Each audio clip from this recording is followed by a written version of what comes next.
Yuk. Assalamualaikum warahmatullahi wabarakatuh. Waalaikumsalam. Selamat siang teman-teman. Yang saya memperkenalkan diri, saya dari Dosen Sekian. Kebetulan saya bernama Nipati dari kelompok 7 akan mempresentasikan suatu materi yang bertema tentang opsi banting setir.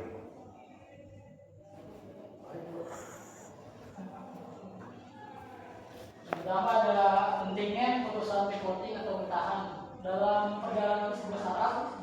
Tantangan adalah hal yang menghindarkan tidak semua strategi awal akan berjalan lurus dan titik-titik tertentu. Pendiri sering dihadapkan pada dilema apakah tetap bertahan dengan visi awal atau melakukan perubahan arah. Keputusan ini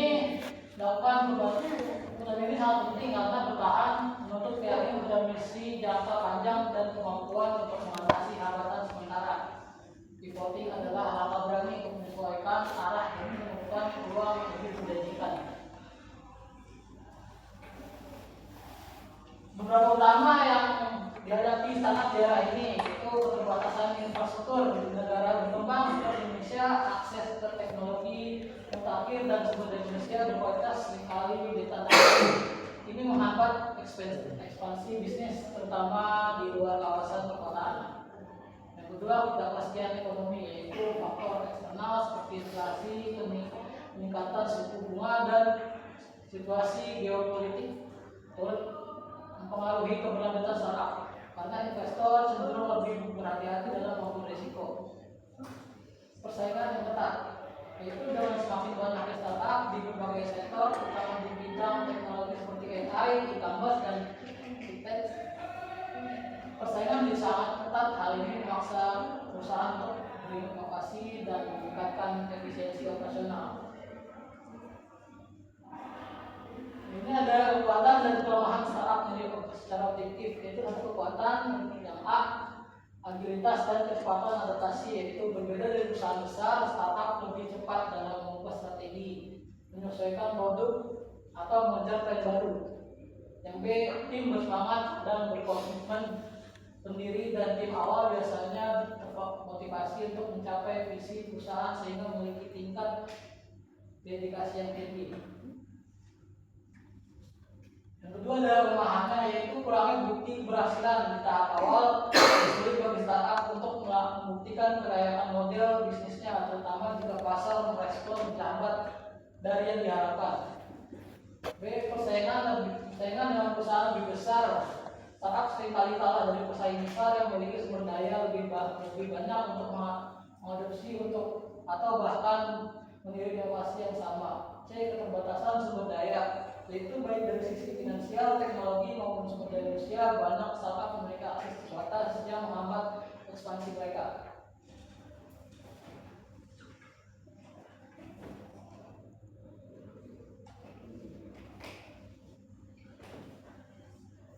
Itu adalah strategi bertahan, efisien biaya atau memperbaiki produk. Satu, efisiensi biaya. Mengelola biaya secara efektif adalah langkah penting untuk menjaga keberlanjutan startup.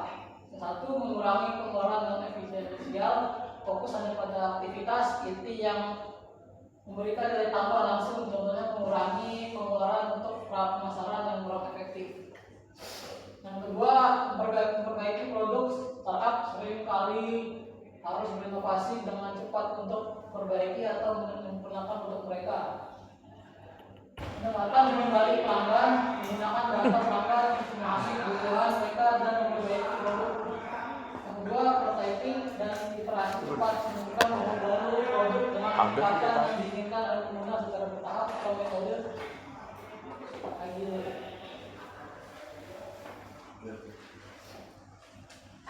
Lalu yang berikut saya teman-teman indikator untuk terus maju. Yang pertama, basis pelanggan kecil tapi loyal. Retensi pelanggan tinggi, yakni pelanggan yang terus menggunakan produk Anda atau berulang kali membeli menunjukkan bahwa mereka merasa produk Anda memberikan nilai. Kedua, word of mouth positif. Pelanggan loyal seringkali merekomendasikan produk kepada orang lain, membantu pertumbuhan organik startup. Terus yang kedua tuh pendapatan yang stabil atau bertumbuh. tren positif dalam pendapatan. Meskipun kecil, pertumbuhan pendapatan yang stabil menunjukkan bahwa bisnis Anda berada di jalur yang benar. Banding setir lebih cepat berkat akuntansi inovasi. Ungkapan banding setir lebih cepat berkat akuntansi inovasi dapat diartikan bahwa suatu perusahaan atau individu mampu mengubah arah strategi atau fokus bisnis dengan lebih gesit berkat penerapan inovasi dalam akuntansi. Mengapa akuntansi inovasi membantu? Karena hasilnya pertama, itu ada teknologi modern dengan menggunakan teknologi seperti cloud accounting, AI driven analytics, atau real time reporting.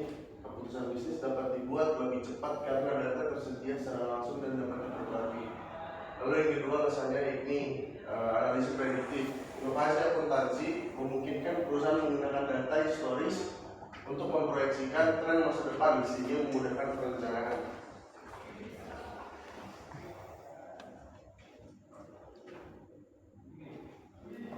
Lalu ini ada contoh yang teman-teman startup yang tetap bertahan. Ini Gojek teman-teman. Dimulai sebagai layanan ojek online di Jakarta pada 2010. Pada awal perusahaan ini menghadapi tantangan besar dalam membangun basis pengguna dan mendapatkan kepercayaan di pasar yang kompetitif. Namun dengan ketekunan dan penyesuaian model bisnis, Gojek berhasil berkembang menjadi platform super app atau aplikasi yang menawarkan berbagai layanan mulai dari transportasi, pengiriman makanan hingga pembayaran digital. Keberhasilan Gojek dapat dilihat dari bagaimana ia terus berinovasi dan menambah layanan baru, lalu berhasil meluas ke negara lain di Asia Tenggara.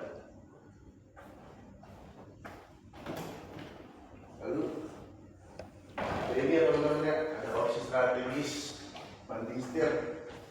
Jadi saya kelompokkan jadi dua ya teman-teman. Yang pertama ada tanda-tanda untuk pivot atau bagaimana sih perusahaan ini harus melakukan suatu pivot gitu. Yang pertama itu ada produk tidak sesuai pasar. Kalau kita bahas produk tidak sesuai pasar itu sebenarnya luas teman-teman ya, karena berbagai macam alasan atau berbagai macam jenis produk tidak sesuai pasar itu faktornya itu banyak. Di antara lain itu yang satu bisa jadi karena kurangnya riset pasar, kedua kesalahan dalam memilih produk, lalu yang ketiga bisa jadi karena harganya tidak kompetitif, terus ada juga promosi dan pemasaran kurang efektif, dan masih banyak lagi teman-teman. Nah di poin nomor 2, tren berubah. Hal ini juga sangat penting ya teman-teman, karena kalau kita bahas bisnis itu ada istilahnya kata trend. Trend itu apa?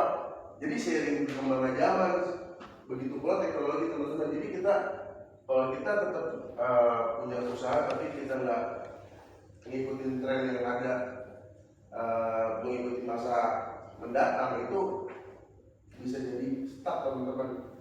Terus yang ketiga, model bisnis tidak berkelanjutan. Maksudnya apa teman-teman? Maksudnya itu suatu bisnis itu apa ya? Dia tuh nggak mementingkan aspek lingkungan, baik dari lingkungan, sosial maupun ekonomi teman-teman. Jadi kayak kurang keterima di pasar lah istilahnya, karena tidak berkelanjutan karena nggak mementingin 3 aspek tadi, yaitu lingkungan, sosial dan ekonomi. Terus di sini jenis pivot, perubahan apa untuk pivot itu apa aja yang ini perubahan target pasar. Kalau kita istilah kata mau melakukan pivot, ya kita harus perubahan target pasar atau segmentasi. Produk bisa jadi, karena model bisnis sebenarnya 3 ini sama aja sih. Cuman mungkin agak sedikit berbeda ya teman-teman. Kalau ditanya bedanya apa? Perubahan target pasar kan jelas segmentasi itu kan kita bisa mengartikan bahwa apa ya, bisa terkait umur atau kebutuhan masyarakat di suatu daerah atau menyeluruh seluruh Indonesia itu bisa teman-teman. Lalu yang lain ada produk prototipe lah ya, bisa dijelasin prototipe aja. Terus ketiga itu model bisnis. Sama sih kayak tiga ini sih penjelasannya. Nah, opsi strategi banding setir ini jadi total tuh aplikasi untuk teman-teman. Awal mulai YouTube ini adalah platform kecanduan teman-teman. Jadi sebelum dia jadi aplikasi untuk menyebar video, untuk apa sih, media informasi dan segala macam, atau entrepreneur yang lain itu tadi itu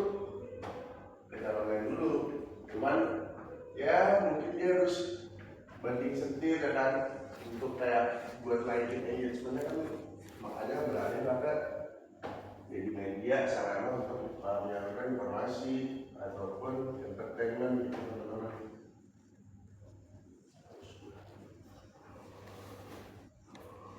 Jadi teman-teman dari kami, kalau ada pertanyaan silakan bertanya teman-teman. Mau nanya dong, Iya. apa kata idiom dari banting setir? Idiom dari Idiom. kata banting setir. Idiom.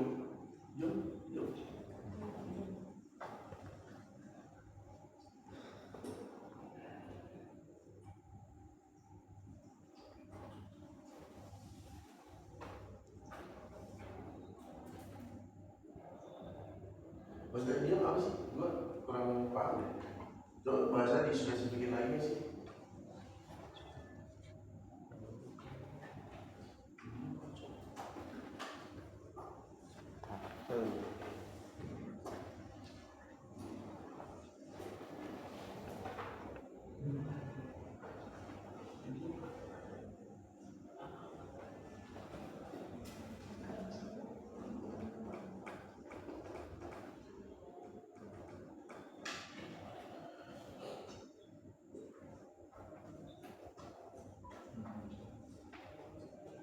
Idiom itu kayak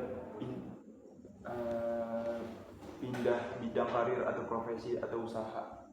Idiom itu Pindah karir. Profesi atau usaha. Apa aja kira-kira ya termasuk daripada idiom itu terkait profesi, apalagi Profesi, karir, dan usaha. kalau itu kan kalau kita pasti banting setir sendiri ya, itu kan tergantung perusahaan juga ya.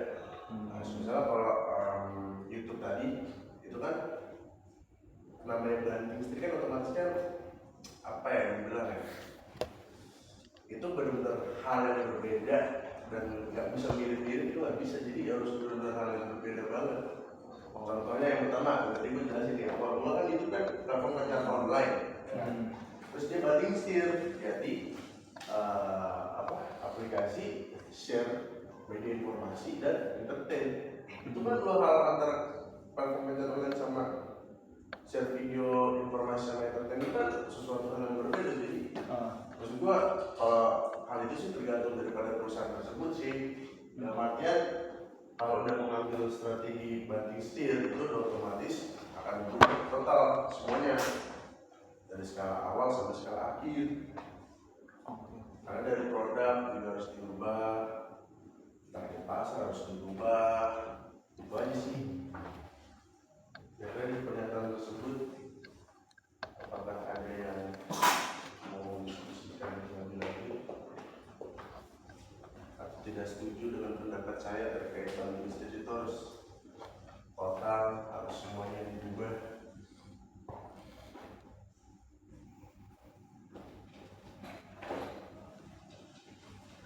Balik deh.